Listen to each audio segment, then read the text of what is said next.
कुछ साल पहले मैंने एक सीरीज़ देखी थी जिसका नाम था अफ़सोस, और अमेज़न प्राइम पर है ये सीरीज़ और मुझे बहुत अच्छी लगी थी। ऐसा कहा जाता है कि ये एक बंगाली नॉवल पर बेस्ड है।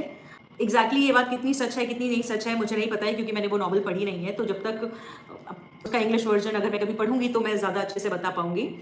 अनुभूति कश्यप ने इसे बनाया है। 2022 में फ़िल्म आई थी ना डॉक्टर जी, वो उन्होंने ही बनाई थी। लेकिन अफ़सोस जो सीरीज़ है, उसके बारे में मैं थोड़ा बहुत डिस्कस करना चाहती हूँ। ज़्यादा स्पॉइल नहीं करूँगी आपके लिए, लेकिन एक तरह से ये ब्लैक कॉमेडी थ्रिलर है।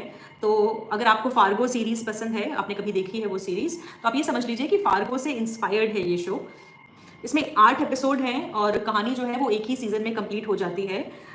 नकुल नाम का एक लड़का है, उसकी कहानी है। वो एक फेल्ड राइटर है और वो कहानियाँ लिखता है और बॉलीवुड के चक्कर काट रहा है, मैगज़ीन्स के चक्कर काट रहा है अपनी कहानी छपवाने के लिए, लेकिन कोई भी कहानी उसकी पब्लिश नहीं करता है। इनफैक्ट जब वो मैगज़ीन एडिटर्स के पास जाता है, तो एक एपिसोड पहले ही एपिसोड में दिखाया गया है कि एडिटर उनसे कहती है कि 5 लाख रुपए लगेंगे।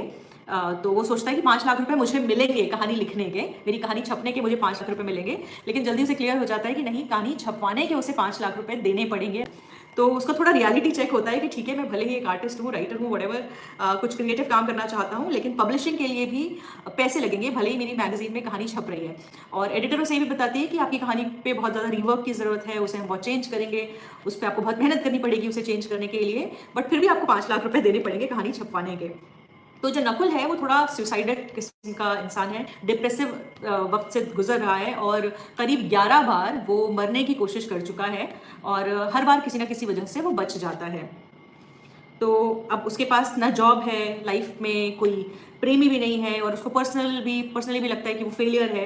तो इस वजह से भी वो कह सकते हैं कि ये सुसाइड वाले जो रास्ते पर है वो चल पड़ा है और वो अलग-अलग तरीके निकालता है अपनी ज़िंदगी ख़त्म करने के लिए, लेकिन हर बार वो बच जाता है। तो उसकी ये कहानी है, शुरुआत तो यहाँ से होती है, लेकिन कहानी सिर्फ़ इतनी ही, मतलब ये डिप्रेसिंग थॉट तो है अपने आप में कि कोई इंसान सुसाइड करना चाहता है, लेकिन फिर भी ये जो कॉन्सेप्ट है शो का, वो comedy, thriller, black comedy type आप समझ सकते हैं इसे। और कहानी कैसे आगे बढ़ती है और नकुल की लाइफ में क्या कुछ होता है और किस तरह के लोगों से मिलता है, वो अल्टीमेटली क्या कुछ गुजरती है उसके ऊपर, उसकी कहानी है। इसके अंदर थोड़ा सा सुपर नेचुरल एलिमेंट भी है, मतलब कुछ ऐसा है कि आप चाहें तो मान सकते हैं, नहीं चाहते तो मत मानिए। लेकिन ये मुझे लगता है इस सीरीज़ का नाम अफ़सोस नहीं होना चाहिए, क्योंकि अफ़सोस नाम सुन के भी कई बार कोई सोच सकता है कि यार ये शो क्या देखना है, इसका तो नाम ही अफ़सोस है। लेकिन अगर कुछ और नाम होता, थोड़ा कैची नाम होता, तो शायद ये सीरीज़ ज़्यादा लोगों को इसका पता होता। बताइएगा मुझे कि आपने ये शो देखा है या नहीं देखा है।